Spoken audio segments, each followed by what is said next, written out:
peso de gloria maravilloso. Es la presencia de Dios, que nos prepara también nuestros corazones. Tomen asiento, por favor, para poder recibir la palabra. Amén. Que nuestro corazón sea tierra fértil para recibir esta palabra de Dios a través de nuestro amado hermano y diácono de la iglesia, Daniel Pérez. Te saludamos, Danielito.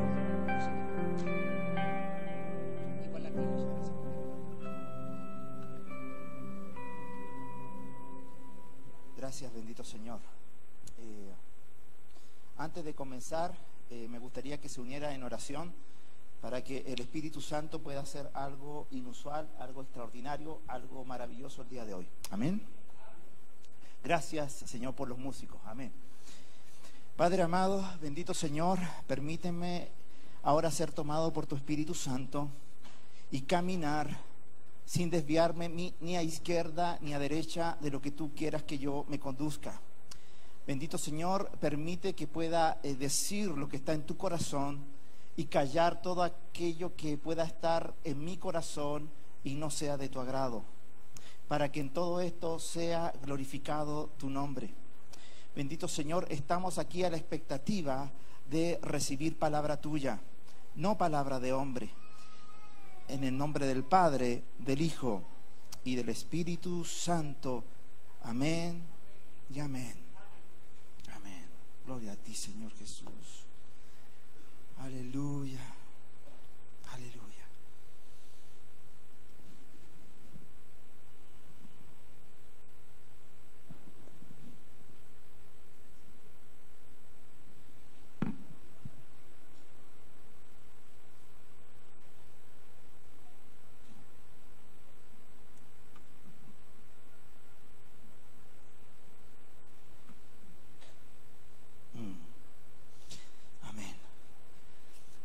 Aleluya, gracias Señor. Vamos a comenzar por el principio. Aquí me gustaría que leyese conmigo. A ver si nos atrevemos a leer conmigo lo que está escrito. Título: la enseñanza más importante que podrás escuchar el 2019. ¿Qué le parece ese título? Es un título de fe. Alguno dirá: Daniel, ¿cómo le pone ese título tan grande? Anda, el Gebel te sugirió el título. ¿Cómo voy a decir que es la prédica más grande, más importante del 2019? Bajate, querido. Los chilenos quizás van a entender más este estilo de humor, ¿no? Pues bien. Y voy a demostrar por qué esta predicación efectivamente quiero y que usted lo entienda, que es muy importante. Yo he predicado temas muy importantes. Un tema que he predicado que es importante es, por ejemplo, intimidad con Dios. Sí, hasta escribí un libro de tan importante que creo que es. Y les digo que este tema es más importante. He predicado de un tema también que es misiones. ¿Sabe qué? Es más importante todavía. ¡Ájale! He predicado varias veces respecto del tema de la oración. No, la oración. A algunos les toco la oración. No, la oración es lo más importante. Esto es más importante todavía. Anda la osa. O sea, ¿de qué estamos hablando? ¿Qué está preparando este predicador? Hay algunos que son, si me permiten, dicen que la familia es el tema más importante. No hay tiempo. No. Vienes a la boda de mi hija a pedirme un favor. Son los pastores Corleones. ¿La familia es un tema importante? Es importante. ¿Sí o no? Sí, pues, pero no es lo más importante. Según lo que quiero demostrar. Algunos ya están sacando los tomates y diciendo, a ver. No, guárdelo y esperemos a ver si es que al final de esta exposición no me expulsan, ¿ya? En serio, tomates podridos, ¿ya? Entonces, los Corleones, no, predicadores Corleones. Yo espero que el próximo domingo, la próxima vez que pueda predicar, voy a predicar desde la familia, porque es un tema importante, pero no, hoy día no es el tema más importante.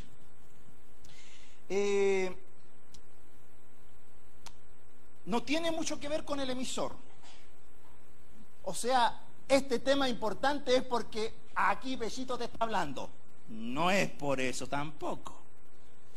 Es porque se refiere al cumplimiento de 3 condiciones. Escúcheme bien. Tiempo, medio y naturaleza. Repita conmigo. Tiempo, medio y naturaleza. Las palabras que Dios, escuche bien, las palabras que Dios, el mismo Dios, habló a la tierra fueron irrelevantes para los peces que aún no existían. ¿Sí? ¿Por qué? Porque Dios le habló a la tierra, es tema de la tierra. Yo me imagino en mi quinto día, el quinto día, cuando estaba ahí, antes del quinto día en la mañana, antes que existiera el pececito, así en la preexistencia, imaginaria estoy diciendo, ¿no? Y yo siendo un pequeño pececito, todavía que no nace, y que habla Dios y dice, produzca las aguas vida. ¡Wow! Empiezo yo a qué cosa, a entrar a existencia. Antes no existía, pero porque Dios habló al medio, es decir, al agua, entré a existir. ¡Wow! Entonces hay palabras de Dios que vienen a que tú entres en existencia, y por eso son tan importantes. ¿Qué es más importante que existir? ¿Importante o no? Entonces es un llamado a la existencia, y como yo le dije, es tiempo, medio y naturaleza. ¿Por qué? Porque era totalmente irrelevante el día 4, el día 6, el día 4 mejor dicho. No, porque que le hable a la tierra, hable de toda la tierra, pero oye, yo quiero que me hable a mí, pues. ¿Por qué? Porque yo soy un pececito. Así que yo me imagino siendo en el día 5 que Dios dice, produzcan agua, y yo empiezo a existir, siendo un pequeño pececito. Y aparece un pulpo. Y yo le digo, vengan esos 8. Y él me abraza con sus 8 tentáculos. Y empiezo a nadar rápido, porque también hay otros peces más grandes que me quieren comer, pero quiero vivir. ¿Sí? Entonces de eso se trata.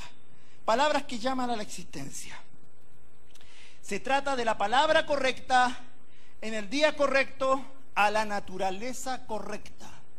Entonces mi pregunta es si usted hoy día tiene la fe de ser un pez, para que la palabra que sea dada le sirva a usted. Si usted quiere ser gato, esa palabra no es para mí. Esa palabra no estuvo tan buena. ¿Por qué? Porque usted es gato. Pero si usted fuera pez, dice, esta palabra es para mí. Así que ¿cuántos tienen esa fe de decir, esta palabra puede ser para mí? ¿Cuántos pueden decir que hoy es mi día? Hoy puedo entrar a la existencia. Aleluya. Ayúdenos, Señor. Usted puede ser transformado y yo también.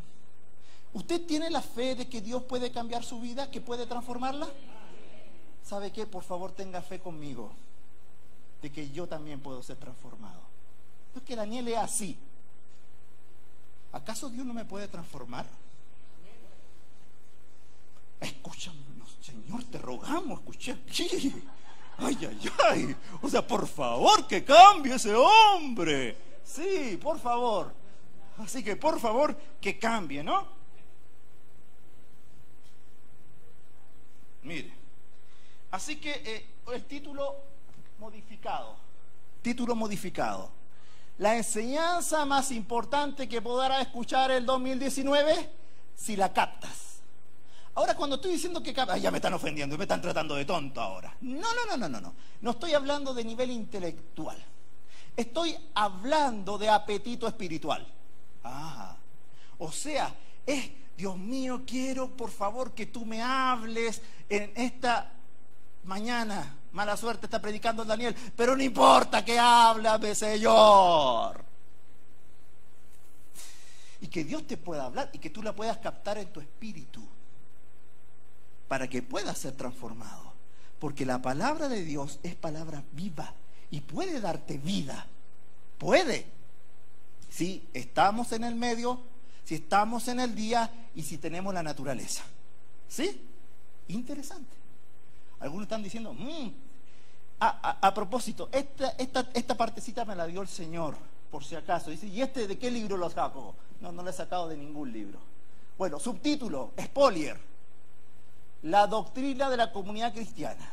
Me gustaría predicar justito después de que estrene la película Endgame, Avengers, para puro espoliar a los que vienen al culto. Para que no vayan a esa película. Pero bueno, ese es paréntesis.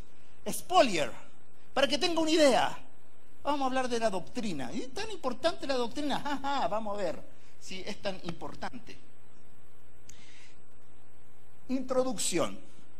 Como congregación necesitamos saber en qué creemos, porque nuestras creencias determinan nuestra identidad. Lo que creemos define quiénes somos. Se lo repito porque tiene que estar muy claro esto. Como congregación necesitamos saber en qué creemos, porque nuestras creencias determinan nuestra identidad. Lo que creemos define quiénes somos. Así que vamos a empezar con una definición negativa y con unas preguntas que a ver si podemos reflexionar un poquito. Primera pregunta, ¿por qué no somos musulmanes? Le pregunto, ¿usted por qué no es musulmán? Vamos a ir agregando distintas respuestas.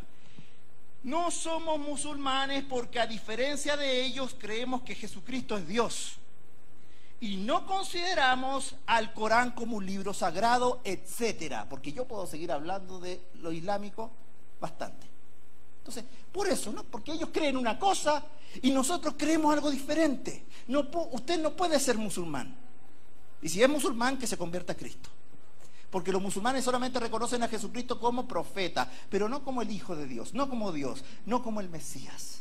¿Me sigue? Entonces, es re importante. ¿Usted es musulmán? No, no soy musulmán. ¿Por qué no somos católicos? No somos católicos, otra vez, porque a diferencia de ellos, no creemos que sea necesaria la mediación de la Virgen, a quien además veneran, ni de los santos. Nosotros creemos que hay un solo mediador entre Dios y los hombres, Cristo hombre. Así que no necesito a la mamá para poder hablarle y pedirle cosas a Dios. ¿Se entiende eso? Por mencionar harta diferencia de que nosotros, sí, ellos son los católicos, perfecto, crean eso, pero nosotros no somos católicos. ¿Me sigue? Estamos en la definición negativa. ¿Qué no somos? ¿Por qué no somos mormones? No somos mormones porque a diferencia de ellos no creemos que Jesucristo haya venido a Estados Unidos a fundar una iglesia paralela. No creemos que en el principio Jesucristo no era Dios, sino un hombre exaltado a Dios. No creemos en la poligamia. No consideramos el libro del Mormón como inspirado, etcétera. Así que nosotros somos mormones. No somos mormones. Si algún perdido me diga, yo soy nada. ¿Usted es mormón? ¿Es musulmán? ¿Es católico? No. Bueno, ¿por qué no somos testigos de Jehová? No somos testigos de Jehová porque a diferencia de ellos creemos que Jesucristo es Dios, digno de adoración. Creemos en la persona del Espíritu Santo, con quien podemos tener comunión y que con nuestros pecados le contristamos. Creemos que nadie sabe el día ni la hora del regreso del Señor. Entonces nosotros no damos fecha, como ellos sí lo han dado. Así es que nosotros no nos aventuramos a anunciar días ni fechas. Aquí hay una diferencia re importante. Ellos creen que el Espíritu Santo es la fuerza activa de Dios. Nosotros creemos que es una persona y que se puede tener comunión, amistad. con el Espíritu Santo. Fíjese que esa es una gran diferencia, etcétera. ¿Usted es testigo? No soy testigo. ¿Por qué? Porque el Espíritu Santo es mi amigo, no una fuerza activa. ¿Se entiende? Así que somos, no soy. Ya. ¿Por qué no somos del Evangelio de la prosperidad? No somos del Evangelio de la prosperidad porque, a diferencia de ellos, no creemos que los cristianos seamos pequeños dioses y por tanto dignos de riqueza, salud, prosperidad, y que los ministros tengan derecho a una honra al estilo de una vida de lujo. Sí, porque eso es lo que cree la prosperidad. El pastor puede tener, o el apóstol puede tener la media mansión. ¿Sí? ¿Por qué? Porque él se lo merece, la mansión. Estoy hablando de mansiones, de carros de lujo, a veces de aviones. ¿Nosotros creemos eso? No. ¿Por qué? Porque si no tendríamos al pastor Juanito reclamando, ya cuando mi avión. Entonces no. Entonces no creemos eso. No creemos, a ver, ya, no creemos eso. Juanito, lo siento, no creemos eso. Nosotros creemos la palabra. Ya, sigamos. De juguete el helicóptero, ¿ah? De juguete. ¿Por qué no somos iglesia emergente? Porque a diferencia de ellos, no creemos que la iglesia tradicional sea obsoleta y que surgirá una iglesia verdadera para ser relevante a los tiempos actuales.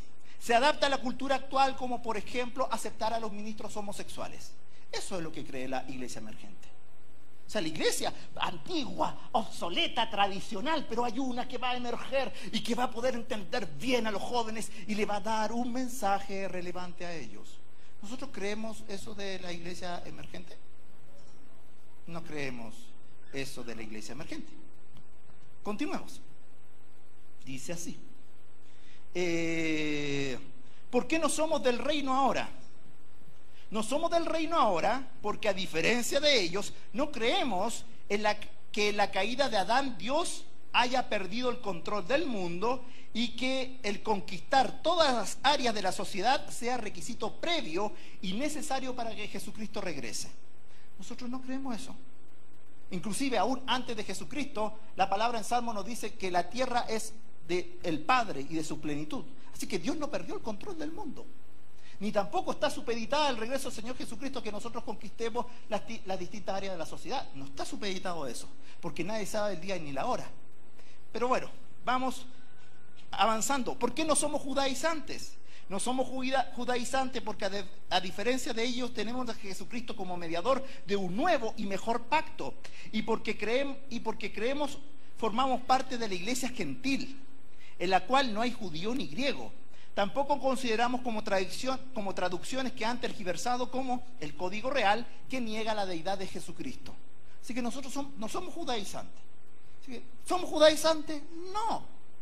Somos otra cosa. Y ya, entonces, estamos claros que no soy esto, no soy esto, no soy esto, no soy esto. Entonces, ¿qué soy? Bueno, esta serie de definiciones negativas, todas podrían ser dilucidadas con una sola pregunta. Entonces, ¿en qué creemos en la comunidad cristiana? Entonces, ¿en qué creemos? Un hincha argentino. Hoy día me dio con los argentinos. Lo siento, perdoname, que me está escuchando. Mirá, creo que Vidal, escucha un argentino hablando. Imagíneselo. Mirá, creo que Vidal es mejor que Messi. Y en lo histórico, Elías Figueroa es mejor que Maradona. Messi está sobrevalorado. Mirá cómo jugó el chileno. Grande Vidal. ¿Vos estás loco? Al 10 se le respeta. Los argentinos somos lo mejor del mundo. Oíme, primero muerto antes que reconocer que Chile tiene mejor fútbol que Argentina. ¡Vamos! ¿Sí o no? ¿Usted se imagina que un argentino va a reconocer la superioridad del fútbol chileno aunque le hayamos ganado 2 finales? No. ¿Sabe por qué? Por una sencilla razón. Porque es argentino. Simple. Es su identidad. Y yo creo que el Señor, cuando me envía al cielo, me va a poner en un barrio lleno de argentinos. Ay, por haber predicado aquello, ¿no? Ay, voy a estar ahí, Es por un asunto de identidad. Otro diálogo. Imagínense este segundo diálogo. Abraham, escuche, Abraham, ¿por qué no quieres construir un arca y subir los animalitos? Que se viene el juicio de Dios. Porque soy Abraham. Dios me habló y me dio una promesa, que me haría padre de multitudes. No me habló de juicio, ni de arca, ni de animales. Religioso Abraham, que no cree en la palabra, no entiende lo que el Espíritu dice. Yo sí entiendo en realidad lo que el Espíritu dice. De hecho, el Señor me ha visitado más de alguna vez.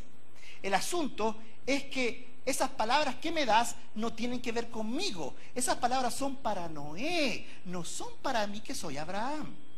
¿Se entiende? Entonces, ese es el asunto.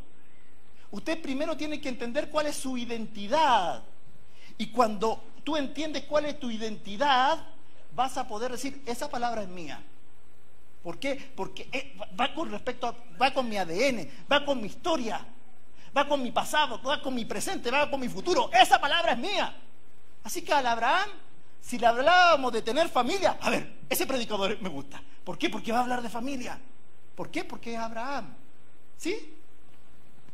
Ok. Nuestra identidad determina lo que hemos de creer. Así que vamos con esto. La pregunta más importante, escúchelo bien. La pregunta más importante, ¿cuál es la verdad fundamental, teológica, lógica e histórica que le da identidad a las comunidades cristianas? Es la pregunta más importante que usted en tanto comunitario pueda responder. Así que son serias las consecuencias si responde mal, porque se trata del fundamento sobre el cual se edifica el edificio de lo que creemos. ¿Usted sabe cuál es la respuesta? Aquellos que llevan por lo menos 5 años con nosotros, ¿cuál es la verdad teológica, lógica e histórica que le da identidad a las comunidades cristianas? Que nos da distinción, que somos diferentes de. Se lo voy a explicar con una anécdota. Cuando yo era chico, mi padre me llevó a la iglesia adventista porque estaban impartiendo una clase o una serie de clases, un curso de escatología, de Apocalipsis. Así que yo chiquitito acompañé a mi papá, chiquitito. Al segundo día me llevaron a donde llevaban a los chiquititos. Yo me senté allí en la sala de clase y la maestra preguntó: ¿cuándo es el día? ¿Cuándo es el séptimo día? Yo levanté mi mano y dije: ¡el domingo! Y todos dijeron: ¡el sábado, el sábado, el sábado! Y dije: ¿qué? Y yo ni siquiera entendí la pregunta. Yo decía: esta pregunta tiene que ver con historia y geografía, con naturaleza. ¿Por qué está preguntando el día de la semana? ¿Sabe por qué estaban preguntando? Y ahora en retrospectiva yo lo entiendo. Porque es su verdad lógica, fundamental e histórica que le da identidad a los adventistas.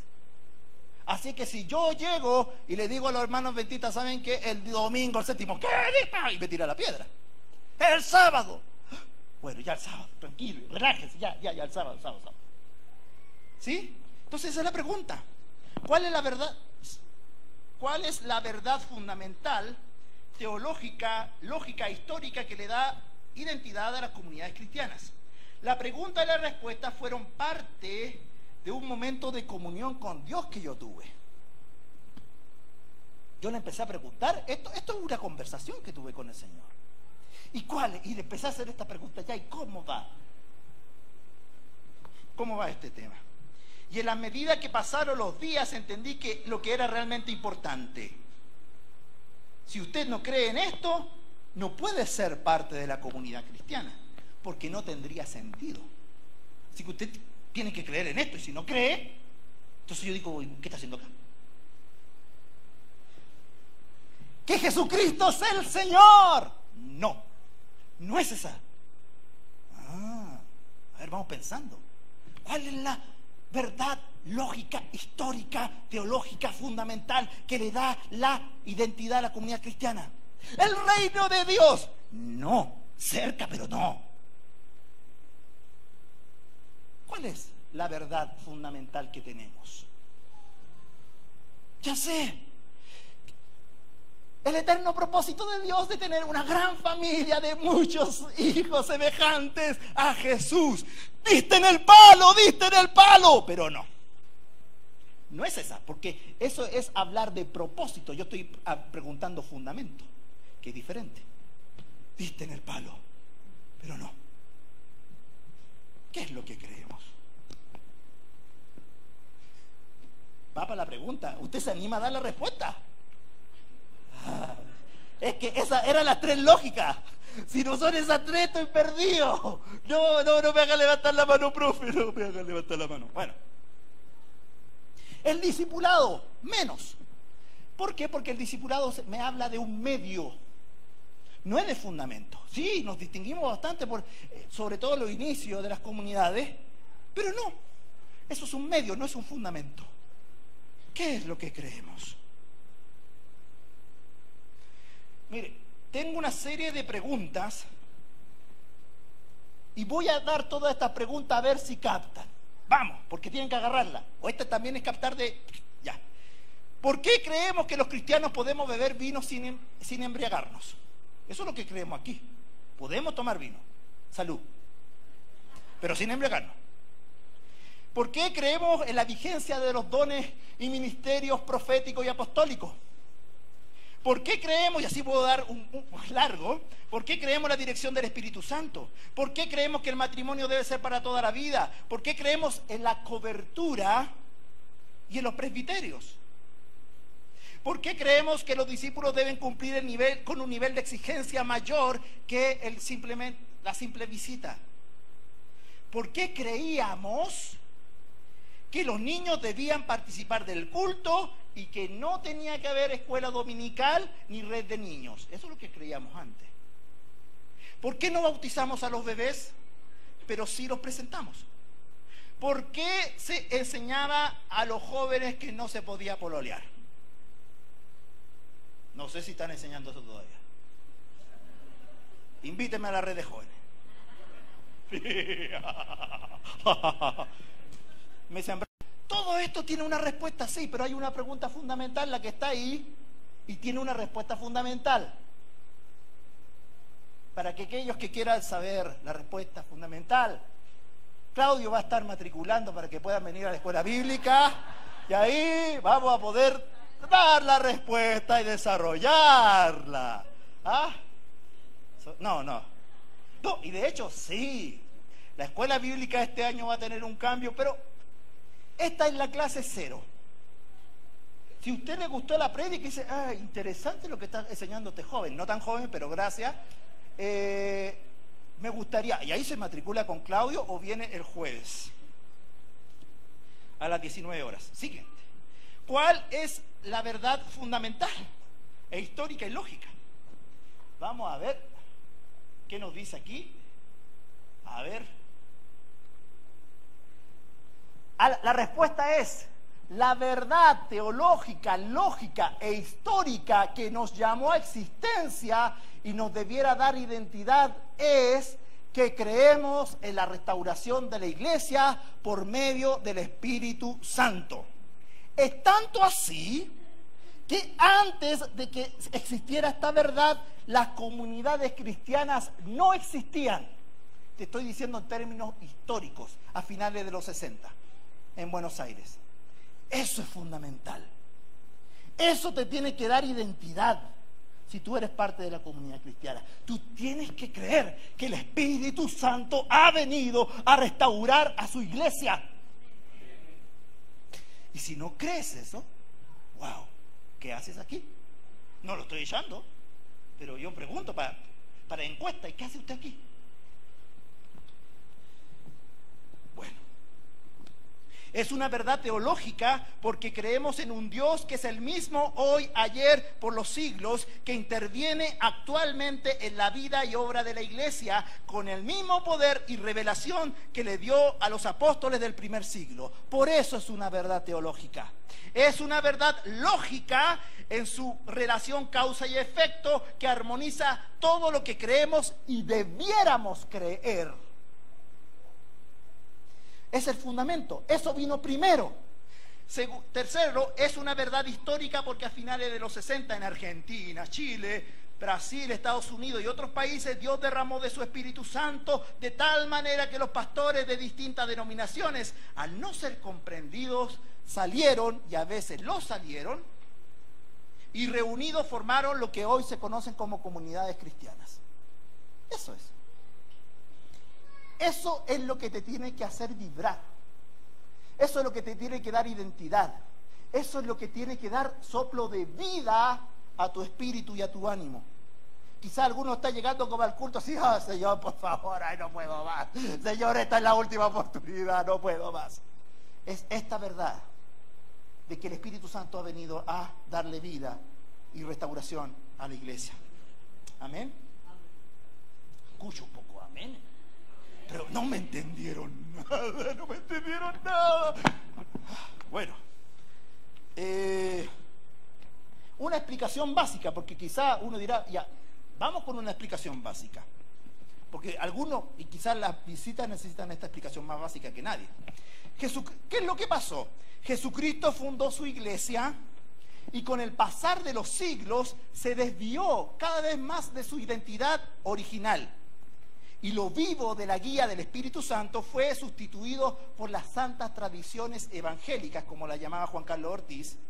Fue entonces que los pastores de distintas denominaciones en unidad se juntaron a orar hasta que fue derramado el Espíritu Santo. Y sus odres institucionales no pudieron contener el vino nuevo. No nació como una crítica a las iglesias tradicionales, sino como una insatisfacción espiritual de que tenía que haber más de lo que hasta aquel entonces habían experimentado. Así, la restauración de la iglesia es el regreso a los patrones apostólicos de la iglesia del primer siglo, tenido como proyecto de Dios, iniciado por Dios. Eso es la restauración. Imagínense, por ejemplo, cuando se daña una pintura. Viene el moho, el polvo, le quita el color. ¿Y qué viene? Viene el restaurador que viene a darle la gloria original. No viene a pintar algo nuevo, sino que viene a restaurar, a recuperar lo que se había perdido. ¿Me sigue? Eso es lo que creemos y tenemos fe. Hechos 3, 19 al 21 nos dice: por tanto, arrepentíos y convertíos para que sean borrados vuestros pecados, para que de la faz del Señor vengan tiempos de refrigerio espiritual. Y envía a Jesús el Cristo, que os fue anunciado de antemano, a quien es necesario que el cielo reciba hasta los tiempos de la restauración de todas las cosas, de las que habló Dios por medio de la boca de sus santos profetas desde el principio del mundo. Y este versículo, este pasaje fue biográfico, fue aplicado, fue vida, no fue simplemente una doctrina. Porque efectivamente en aplicación los pastores se arrepintieron, pidieron perdón, buscaron el rostro del Señor. ¿Y sabe lo que pasó? Segundo, vino tiempos de refrigerio. Los tiempos de refrigerio le llamaban, en Buenos Aires, le llamaban fiestas de amor. Antes de que existieran los discipulados, ¿existían qué cosas? Las fiestas de amor. ¿Por qué eran fiestas de amor? Porque era un disfrute del pueblo que empezó a disfrutar de Dios, pero también empezaron a amar al hermano. Yo lo conté y lo voy a hacer bien resumido, lo que le pasó a Juan Carlos Ortiz, como dato histórico. Lo que pasa es que Juan Carlos Ortiz, todos los que lo ubicamos, predica el gran, ¿no? El Maradona, ¿ya? Muy buen predicador. Y el asunto es que se sube está sentado antes de subir a la plataforma y el Señor le dice: ¿cuántas veces has predicado el amor? Todas estas veces, Señor. ¿Y el pueblo ama? No, no ama. ¿para qué voy a predicar?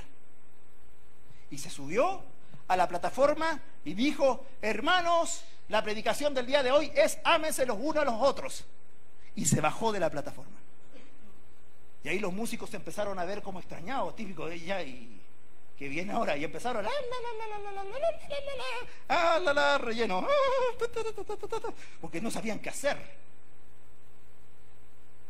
Se sube Juan Carlos Ortiz por segunda vez y dijo, he dicho que la predicación del día de hoy es ámense los unos a los otros. Se sentó y ahí dijo, voy a tener que empezar a buscar pega porque no sé qué predicar. Y empezó a hacer cálculo, voy a tener que irme. Y la gente empezó en ese momento, esa es la prédica, tenemos que amarnos los unos a los otros. ¿Y qué es lo que pasó? Pasó que en los siguientes 30 minutos la gente empezó a preguntarse sus necesidades, la necesidad que tenía el hermano que tenía al lado, el que tenía atrás, y empezaron a ayudarse los unos a los otros. Y esa fue la prédica. Y así comenzó. Y pastor, péguese, ¿cuál es la siguiente prédica? Y él decía, no tengo idea. Y ahora después le dio miedo, porque antes predicaba cualquier cosa y nadie lo pescaba. Y ahora dijo, ay, ahora que predico y vive lo que voy a decir, ¿cómo lo hago?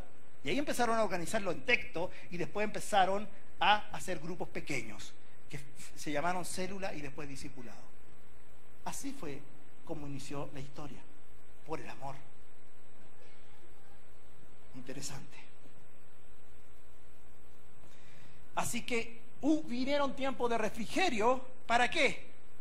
¿Hasta cuándo? Hasta la restauración de todas las cosas. Y en esa restauración de todas las cosas está la restauración de la iglesia. Amén. Bueno, aplicando principios, mirando a la iglesia primitiva. Cuando hablamos de volver a la iglesia del primer siglo, no estamos hablando de un regreso literal, en el cual de aquí en adelante, hermano, usted tiene que usar barba, todo con sandalia y túnica, porque si no, no puede entrar a este culto. Están prohibidos los celulares porque estamos en el primer siglo. No ese es el sentido. El sentido es volver a principios espirituales. Y esos principios espirituales que son y que están vigentes para este tiempo y que se renuevan para esta época. De eso se trata.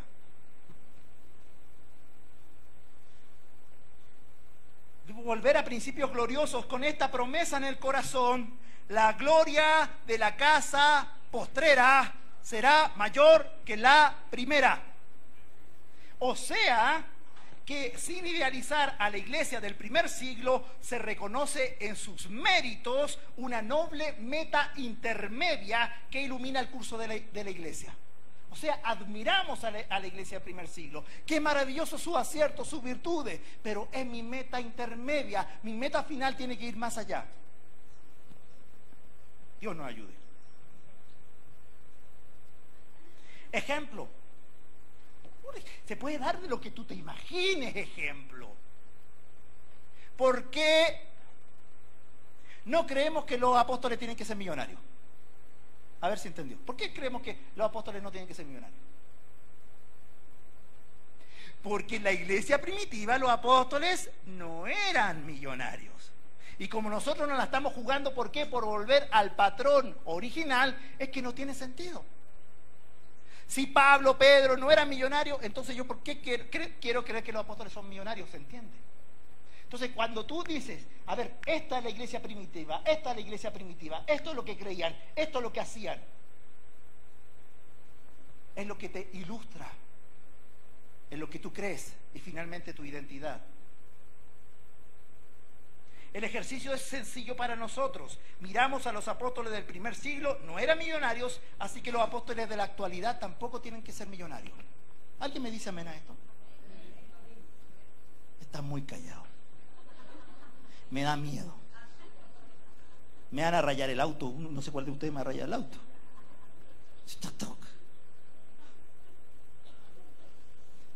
Y así era. Mire, voy a estar todo este año, quizás. En las comunidades Jorge Mitián predicaba 2 horas. Bien, vuelvan esos temporadas. No, por favor, no, esa parte no. Bueno, porque en las comunidades, por ejemplo, a ver los más viejitos, que llevan más tiempo, en las comunidades cristianas no se decía Jehová. ¿Se acuerdan los más viejitos? ¿Por qué? A ver si entendió. Porque la iglesia primitiva no decían Jehová, decían Kyrios, Adonai, Señor, pero no te decían. Por eso cuando a comienzo de los 90 llegó en cassette, glorificada a Jehová, porque su misericordia, y todos cantaban, y nosotros, glorificada al Señor, porque su misericordia. ¿Por qué? Porque aquí hablamos del Señor. ¿Por qué? Porque la iglesia primitiva no hablaban de Jehová. ¿Se entiende o no? Así que es, y finalmente es que nosotros debiéramos ser expertos en un libro en particular de la Biblia. ¿Cuál libro? El libro de los Hechos de los Apóstoles.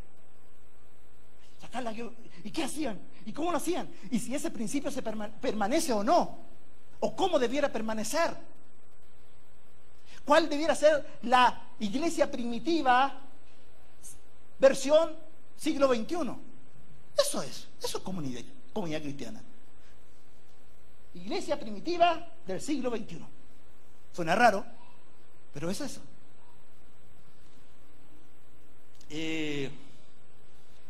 Por eso es que, y también se lo comenté al pastor Armando, ¿cuál era la versión de la Biblia que era recomendada por Cristian Romo, Jorge Mitián y todos los apóstoles?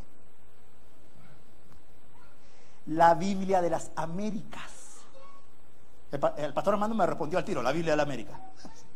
¿Por qué?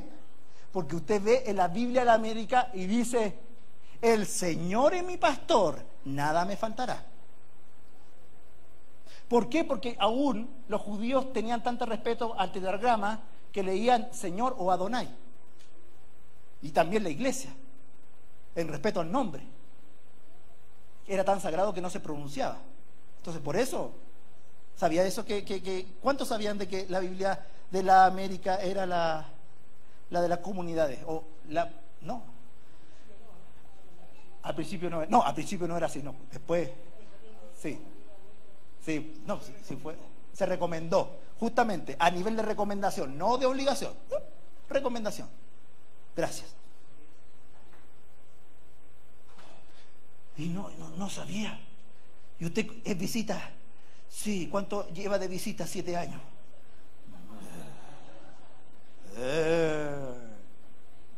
Visita de 7 años.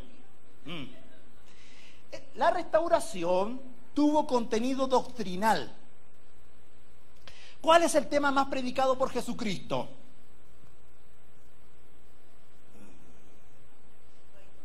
El amor.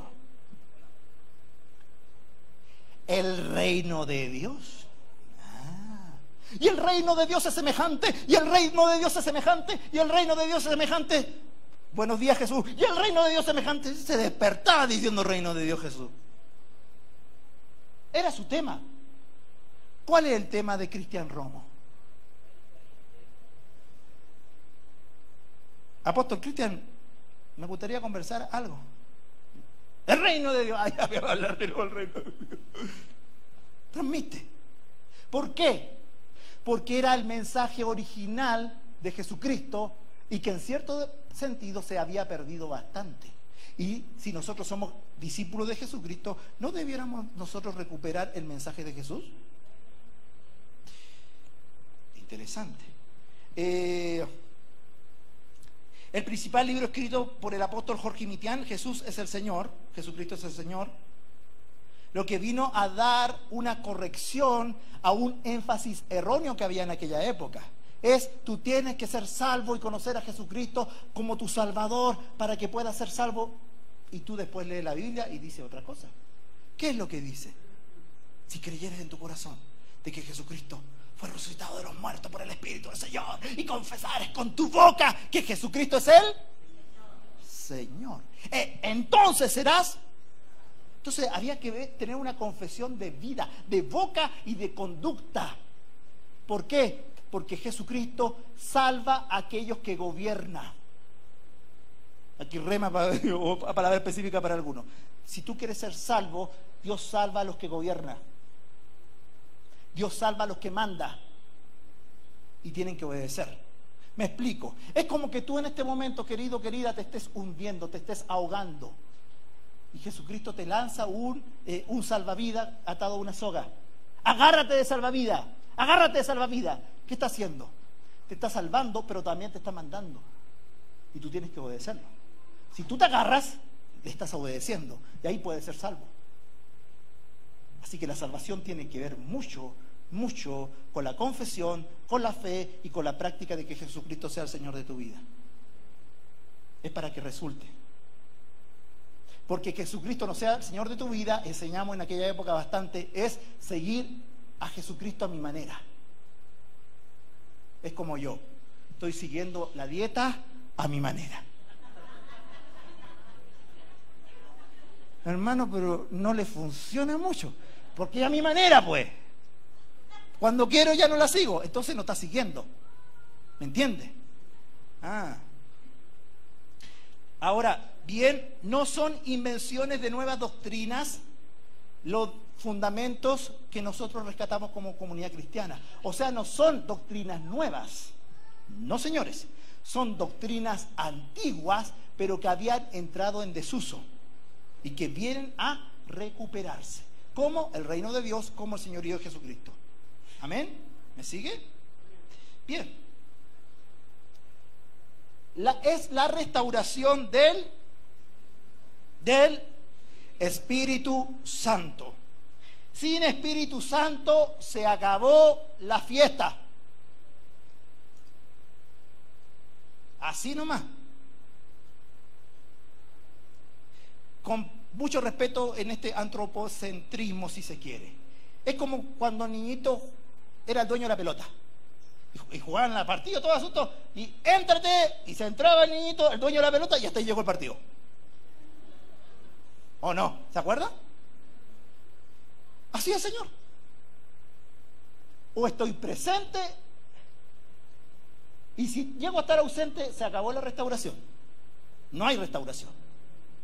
Entonces, ¿cómo tenemos que tratar al Espíritu Santo? Con respeto, cariño, afecto, amor, compañerismo. ¿Sí? Amén. Sin Espíritu Santo se acabó la fiesta. Con el corazón incorrecto, una verdad tan renovadora como lo es el señorío de Jesucristo puede transformarse en un odre viejo. Con un corazón incorrecto, una verdad tan renovadora como lo es el señorío de Jesucristo puede transformarse en un odre viejo. La restauración es permanecer en la vivencia diaria que el Espíritu Santo hace todas las cosas nuevas. O sea, va más allá de un set de verdades que conocemos y hemos de profundizar.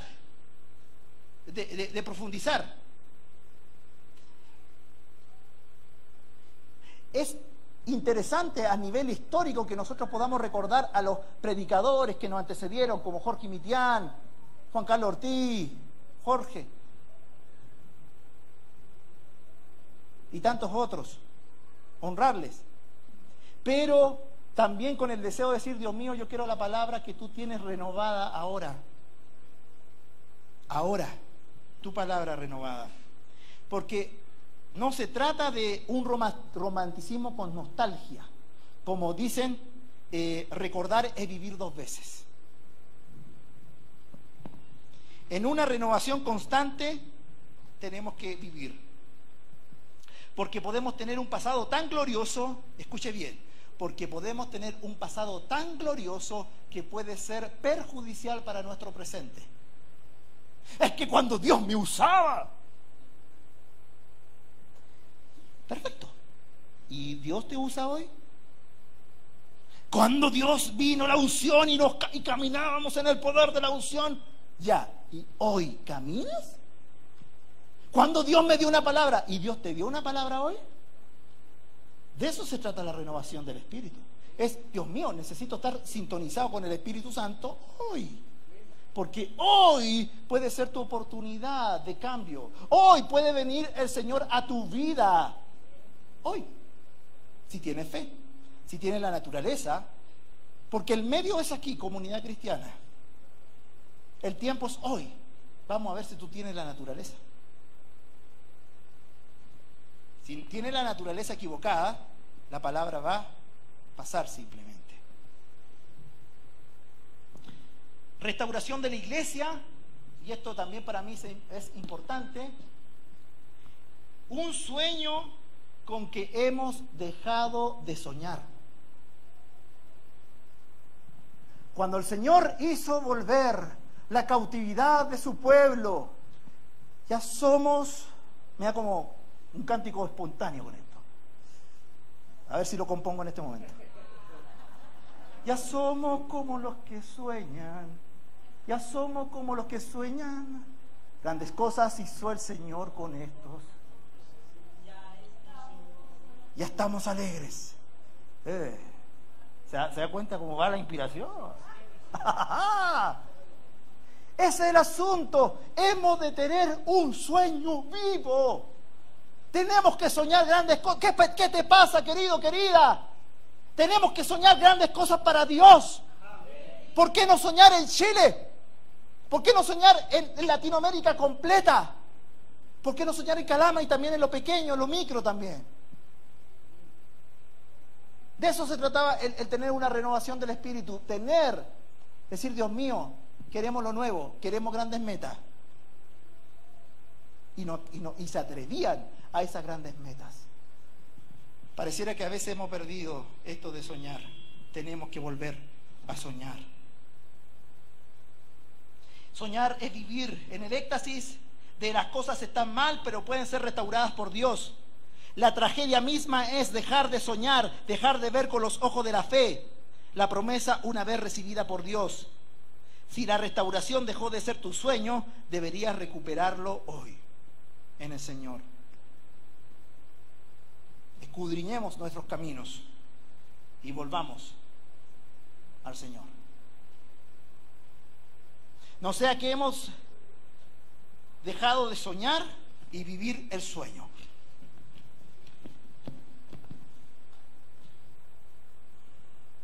Último punto, lo tuve que acortar bastante. Lo tuve que cortar. ¿Creemos en la restauración de la iglesia? ¿En verdad creemos, sí o no? Una pregunta desafiante y no tan sencillo de responder. Porque voy a decir, yo creo. ¿Estás dispuesto a hacer el test de que si crees o no crees en la restauración de la iglesia?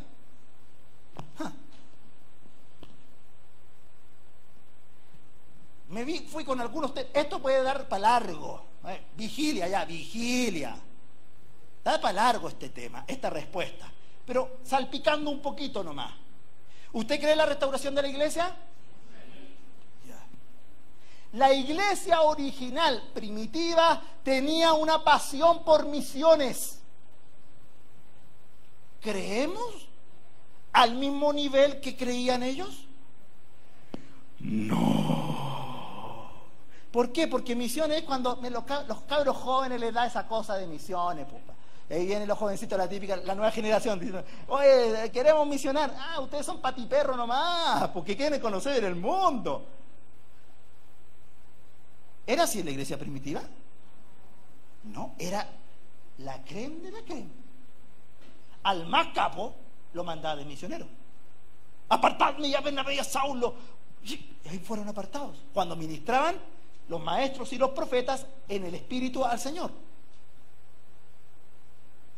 Y Dios dio la respuesta.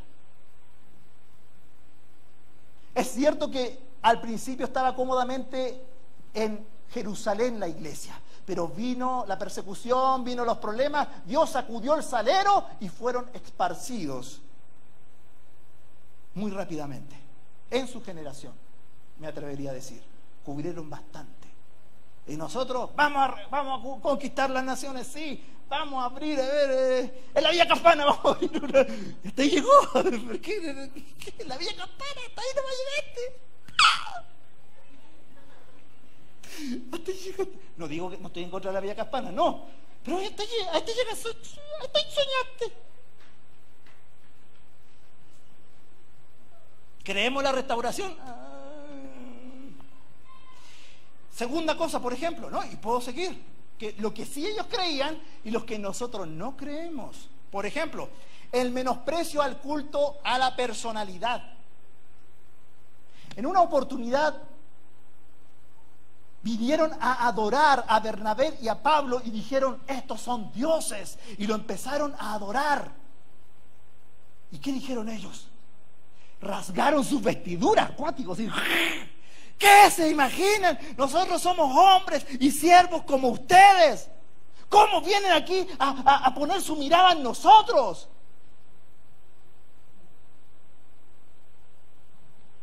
La iglesia de hoy. Viene un cantante famoso, un predicador famoso. Es que yo tengo que ir a Santiago, pues viejo. ¿Por qué? Porque viene. Y después, si me logro sacar una selfie con él. ¡Ah! ¡Una selfie! ¡Ah! Con el ungido del Señor. Culto a la personalidad. ¿Sabe por qué yo no tengo culto a la personalidad? Muy sencillo, porque le tengo culto a Dios. Entonces, estoy con el más grande de todo, entonces después viene alguien, lo respeto con cariño, con afecto, pero ya volverme loco. Y hay bastante culto a la personalidad. ¿Usted cree en la restauración de la iglesia? Entonces, eso es parte del problema. No debiéramos hacer culto ni ser objeto de culto a la personalidad. Otra difícil. El que se enoje aquí, Carmen Guerra fue. No, sí. Para que se enojen conmigo, pero no tanto conmigo. Ya, que se enojen con ella también. El valor de la muerte. Lo menciono porque ella estuvo enferma de cáncer.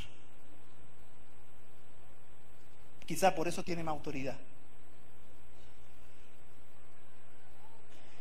¿Qué pasa hoy en día cuando se enferma un ministro de Dios de cáncer? Nuestros afectos son tan potentes y son tan fuertes que a veces están dispuestos a reñir con la voluntad de Dios. Decreto que no tomaré un no por respuesta y que tú vas a ser sano. No tomaré un no por respuesta. Y si no funciona, voy a hacer un concierto para juntarle plata a la persona que esté, al ministro que esté enfermo. ¿Cómo lo vivían en el primer siglo? El apóstol Pablo escribió, porque para mí el vivir es Cristo y el morir es ganancia. Y tomó una decisión. Esto no fue simplemente retórica, una frase bonita. Después, en Hechos de los Apóstoles, capítulo 21, también dijeron, lo pusieron un profeta, ¿no es cierto? Y bueno, le anunciaron la muerte. Por favor, no te mueras, Pablo, no te mueras, Pablo. ¿Qué te pasa? Si estoy dispuesto a morir por el Señor, no solamente ser atado. Es un privilegio ser mártir por Cristo. ¿Y tú me estás aquí llorando mi muerte? ¿Qué te pasa? Entonces, hasta la muerte nosotros la dimensionamos de una manera diferente. Y me incluyo, porque yo cuando era más joven era más sabio. Yo le decía a mi mamá cuando tenía mis tiempos de comunión con Dios a los 14 años, mamá, me quiero morir.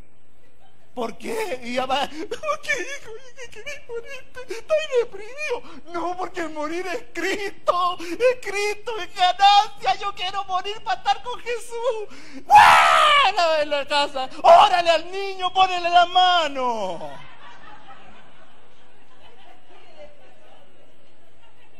No que estaba deprimido, es que estaba muy feliz. Estaba tan feliz, estaba tan extasiado que decía, no hay más maravilla más hermosa que estar contigo, Jesús. Que tanto que me quiero morir. Ay, lloraba. Ahora estoy más viejo, ahora ya no sé qué me pasó.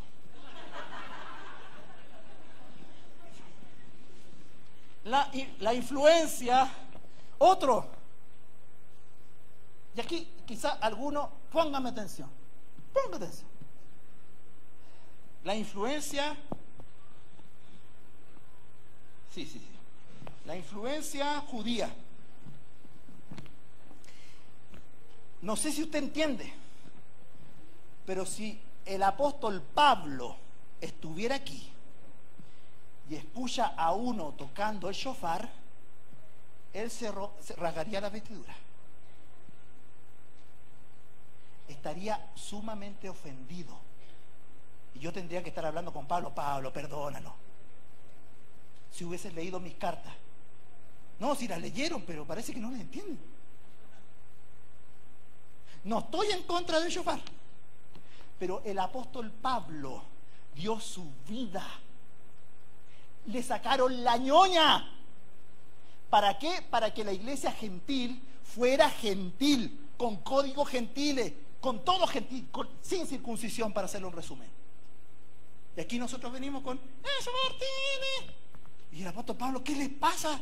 ¿Ustedes son judíos? No, no somos judíos, porque sería la única excepción. Dice: ¿pero por qué tocar el shofar? Ahora, ¿es pecado tocar el shofar? No es pecado.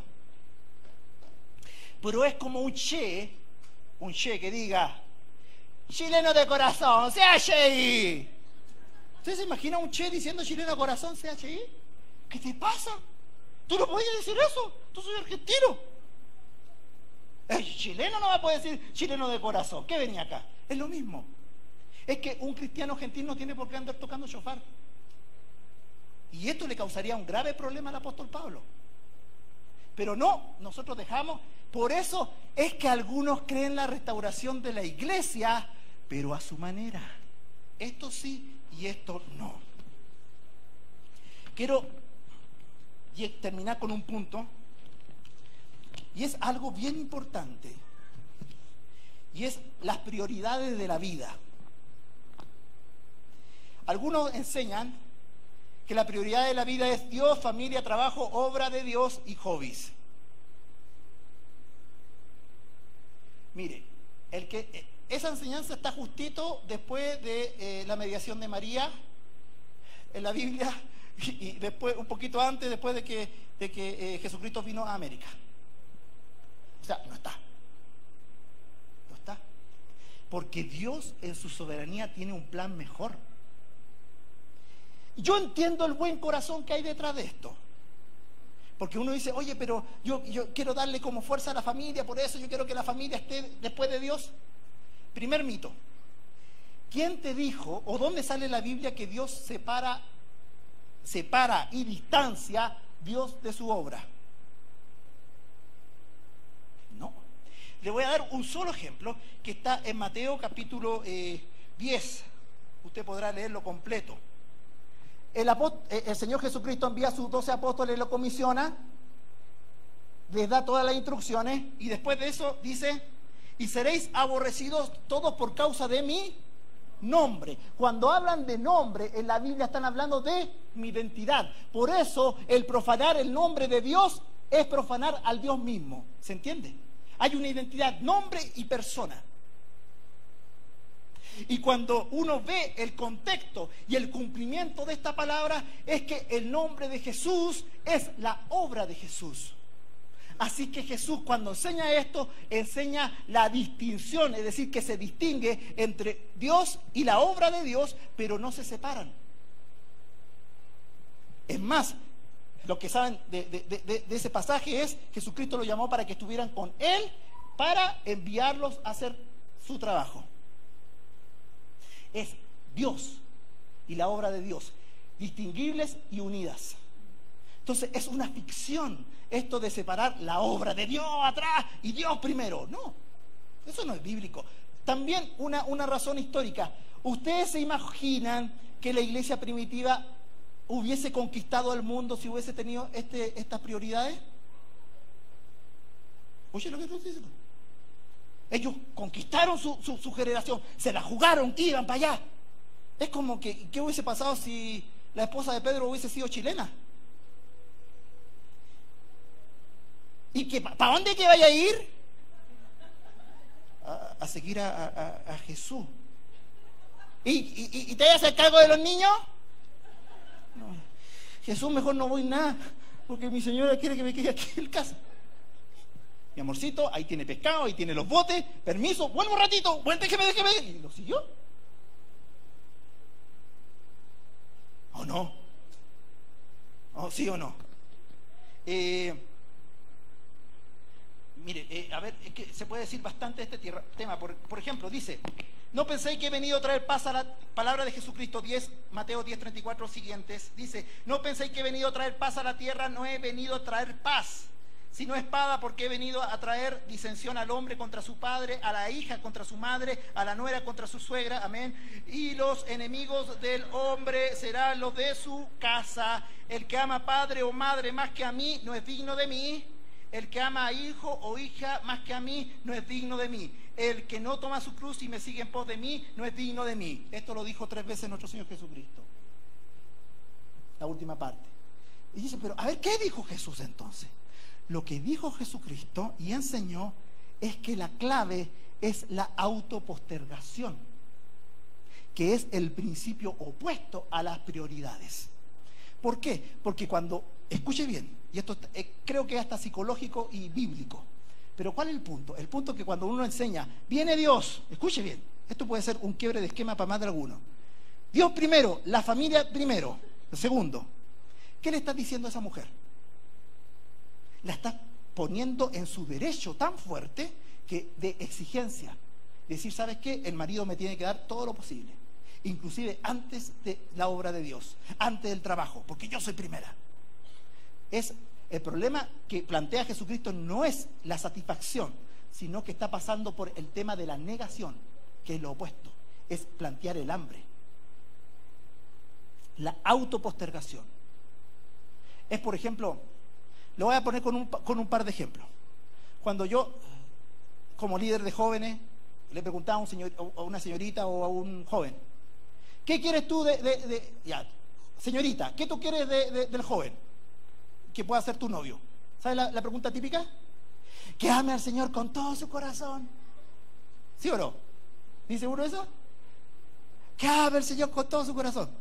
Y yo le pregunto: ¿tú sabes qué implica eso?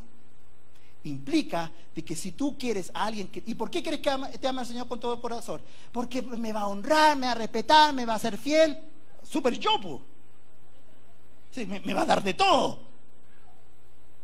¿Sabes qué? Si tú estás pidiendo a alguien que ame a Dios con todo su corazón, estás pidiendo que tú por lo menos tienes que estar en el segundo lugar.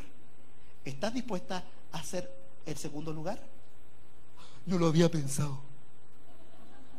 La idealización romántica. Entonces es la autopostergación. La autopostergación recíproca. ¿Por qué? Porque habla de la relación hijo-padre, padre-hijo. ¿Y qué es lo que podemos nosotros estar criando? Hombres y mujeres que son titulares de derecho. No, que yo tengo derecho a ser, y tienen tantos derechos que después dicen: tengo derecho a ser feliz. Y ahí es donde se van con un hombre o con una mujer que no es no es la suya. Cuando era al revés el principio enseñado. El principio era enseñado es: ¿sabes qué? Niégate a ti mismo. Niégate a ti misma. Y no para prestar al abuso, sino que yo me niego como hombre, tú te niegas como mujer, vamos a entronar a Jesucristo aquí entre medio de los dos. Niégate, yo me niego. Por eso es la relación recíproca la que está hablando en ese texto que yo le leí. Entonces, cuidado con nosotros estar criando una generación de demandantes. Tanto sí, ¿por qué? Es que después ya nadie tiene tiempo para la obra de Dios, pues. No, que la familia, pues usted, pastor, ¿sabe usted? Maestro, usted sabe que no puedo. ¿Por qué? La familia primero. Muéstrame en la Biblia entonces. Por eso hay cosas que no están tan bien copiadas y que nosotros debiéramos copiar. Y yo podría seguir mucho, mucho más, pero ya no quiero como embotarlo. Lo que yo quiero dejar es un principio fundamental, sembrado en sus corazones, y es lo siguiente: nosotros tenemos una identidad, y esa identidad es creer en la restauración de la iglesia por el Espíritu Santo. Y que todas las cosas que nosotros hemos de ser, hacer, no hacer, tiene que pasar por la mirada de esa verdad fundamental. A nivel de principio. Entonces, ¿usted quiere creer en la iglesia restaurada? Voy a invitar que se ponga de pie todos aquellos que quieren esa iglesia restaurada para que oremos colectivamente al Señor y pidamos de su espíritu. ¿Se dio cuenta que esta prédica era importante? Padre amado, en el nombre de Jesús, Espíritu Santo, te pedimos que seas tú soplando y que seas tú dando vida a esta palabra, Señor. Y que seas tú cambiando nuestra identidad, Señor, en todo aquello que nos hemos equivocado, Señor. Queremos ser como esos pastores que se juntaron en Buenos Aires y que se arrepintieron sinceramente delante de ti, diciendo, Señor, en algunas cosas nos hemos equivocado. Queremos volvernos a ti, Señor, y pedir que seas tú, Señor, restaurando a tu iglesia. Danos, Señor, el soplo de sueños nuevos, bendito Dios. Sueños que quizás con el dolor de los años, de las caídas, del polvo que hemos sufrido, bendito Dios, ya hemos dejado de soñar. Permítenos volver a soñar, bendito Dios, y ser como los que sueñan. Permítenos, Señor, también volver a los estándares de antes, en los cuales antes ser discípulo de esta casa era un nivel de exigencia mucho más alto que el de ahora. Tenemos que retornar, Señor, a ese nivel antiguo. Ayúdanos, Señor, por tu Espíritu Santo. Sopla, Señor, sopla, sopla, sopla. Gracias, bendito Señor, y espero en este milagro que tú vayas cambiando eso en nuestras vidas. En el nombre del Padre, del Hijo y del Espíritu Santo. Amén y amén.